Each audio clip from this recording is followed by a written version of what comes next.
Hari ini pemerintah memutuskan bahwa kenaikan tarif PPN dari 11% menjadi 12% hanya dikenakan terhadap barang dan jasa mewah,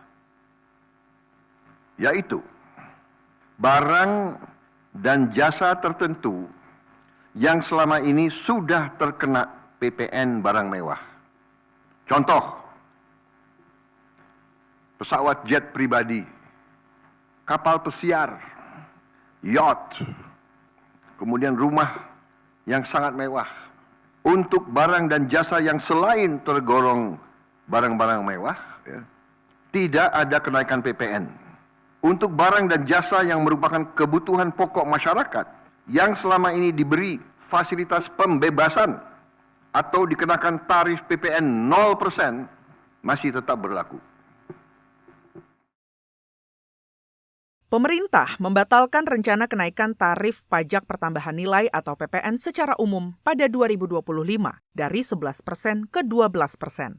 Kenaikan tarif hanya akan diberlakukan untuk barang-barang kategori mewah mulai 1 Januari 2025. Wakil Ketua DPR RI Sufmi Dasko Ahmad menyatakan kebijakan ini merupakan hasil koordinasi intensif antara DPR RI dan pemerintah dalam mengakomodir aspirasi masyarakat. Keputusan ini mencerminkan keberpihakan pemerintah kepada rakyat kecil. Meskipun potensi penerimaan negara menjadi 3,2 triliun rupiah dari potensi 75 triliun rupiah jika diberlakukan secara penuh. Namun langkah ini menunjukkan keberanian pemerintah untuk mendahulukan kepentingan rakyat. Dewan Perwakilan Rakyat Republik Indonesia memberikan apresiasi kepada pemerintah Prabowo Gibran yang telah menerima aspirasi rakyat dan Dewan Perwakilan Rakyat Republik Indonesia. Hasil pertemuan pada tanggal 5 Desember 2024 antara perwakilan DPR RI dengan Presiden Prabowo telah memutuskan beberapa hal yang kemudian hasil keputusan itu pada hari ini diumumkan oleh Presiden Prabowo menjadi penerapan Undang-Undang Harmonisasi Peraturan Pajak yang pro rakyat. Dengan penerapan kebijakan ini hanya menambah 3,2 triliun rupiah pada APBN 2025 dari potensi penerimaan 75 triliun rupiah apabila kenaikan PPN menjadi 12% diberlakukan penuh pada semua barang dan jasa. Ini tentunya pilihan yang sulit bagi pemerintah. Namun kami apresiasi yang sebesar-besarnya kepada pemerintah yang lebih mengedepankan kepentingan rakyat kecil. Lebih lanjut, Presiden juga menegaskan komitmen pemerintah untuk memberikan paket stimulus dengan total 38,6 triliun rupiah untuk masyarakat. Di antaranya, bantuan beras untuk 16 juta penerima bantuan pangan sebanyak 10 kg per bulan, diskon 50% untuk pelanggan listrik dengan daya maksimal 2.200 volt ampere, hingga pembiayaan industri padat karya. Ketua Komisi 7 DPR RI Saleh Partaunan Daulay mengapresiasi langkah ini sebagai strategi yang tepat untuk menjaga stabilitas sosial dan ekonomi.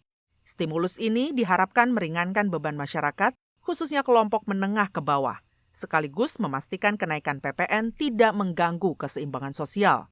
Kebijakan ini juga diharapkan dapat menjadi daya tarik bagi investor asing.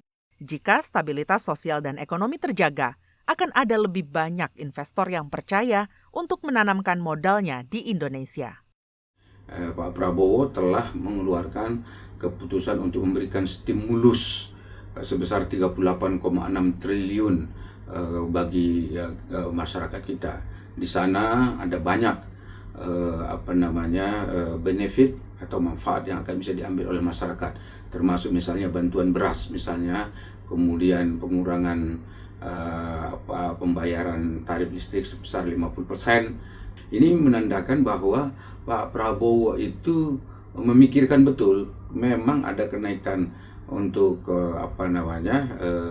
PPN 12%, tetapi dia tidak mau kalaupun misalnya ekses daripada kenaikan itu bisa mengganggu stabilitas kehidupan sosial, politik, dan ekonomi masyarakat kita di luar mereka yang mampu. Arahan Presiden bahwa PPN 12% hanya untuk barang mewah merupakan langkah yang pro-rakyat. Meski demikian, hal tersebut harus diikuti dengan pelaksanaan teknis oleh Kemenq yang sederhana dan jelas untuk menghindari keresahan di kalangan masyarakat dan pelaku usaha. Penerapan kebijakan pajak yang harmonis dan pro-rakyat ini diharapkan dapat meningkatkan kesejahteraan masyarakat tanpa mengabaikan kebutuhan pembangunan nasional.